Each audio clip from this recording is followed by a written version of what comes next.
all that Right. said, I do Mhm. think it's also going to create pressure for what this other part of the story is, this total monetization for organizations to try to goose this a bit by finding other ways to monetize. And like I said, I personally think that's the wrong move, but I'm curious what you think sort of on both sides of that. Yeah, it's very interesting because I've been MBA in pricing, so I've spent a bunch of time theoretically thinking about this MBA stuff. in pricing, you can do In an price, MBA in just pricing. Wow. Okay. pricing concentration, yes.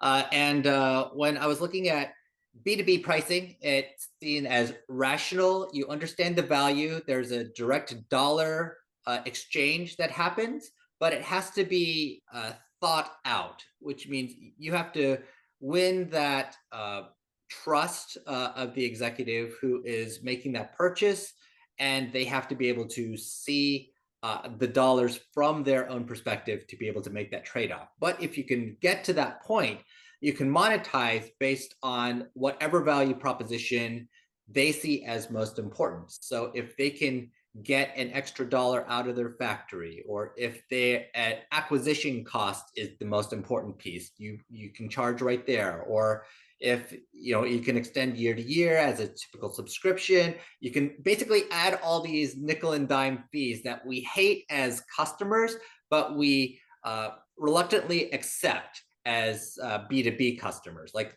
the basic face for a successful B2B transaction is usually not a smile, but like a flat, face of That's the acceptance best you that can hope says, for.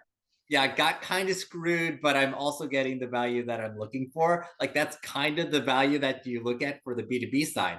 But the challenge is that with software pricing, especially, we have much more of a B2C mentality. Like an extreme example of that is like buying a Hermes clutch bag.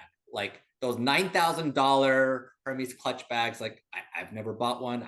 I'm not even sure what one looks like, but I do know that there's these things called luxury brands, and that there are rich, mostly women, who will buy these $10,000 bags.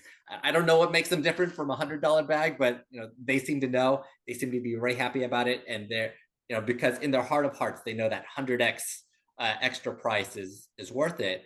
But it's totally a gut feel, and there's this kind of gut feel of am I getting screwed or not, that comes into the picture as you get closer to B2C, or does this fit my heart's desire?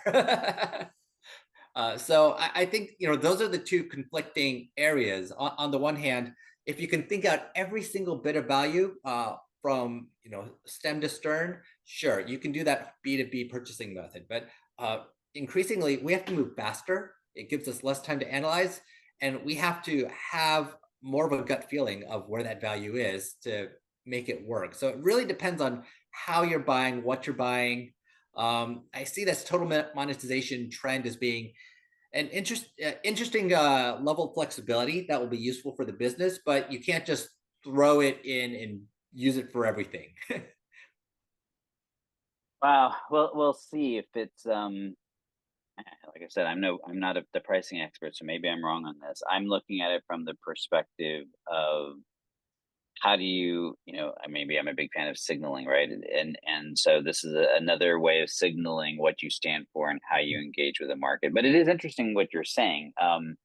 I mean, obviously, we look at companies like Oracle and SAP, and they have this really interesting relationship with their customers. On the surface, hate them, and yet they keep coming back for more. And it's Very like much, the only thing yeah, that very much of that B2B, that end of the spectrum. Yes. right, right. Because to your point, because at the end of the day, whatever that value math is, it pencils out. And so they may have that, that grimace, but they keep doing it. And it reminds me of this movie that I think it was Albert Brooks, where he plays this ad executive, this is like in the 80s. And he goes nuts and he goes crazy. And I can't imagine anyone making this movie today, but basically he ends up going to like a sanitarium or whatever. And he has this brainstorm that he's going to start having real advertisement. I remember one of them was for, I think it was United. And there's the ad was like a magazine ad, a picture of this crashed plane. And the ad was something to the effect of, let's face it, sometimes planes crash, but United, we kill fewer of our passengers than any other airline, and it's like the true ads. And that's sort of what I feel like you're saying. It's like, I mean, it's kind of crappy no matter what. So it's just about just being good enough. And maybe it's Yes. true. I tend to believe that we're all human, and whether we're buying B2B or personal, well, the delta is there.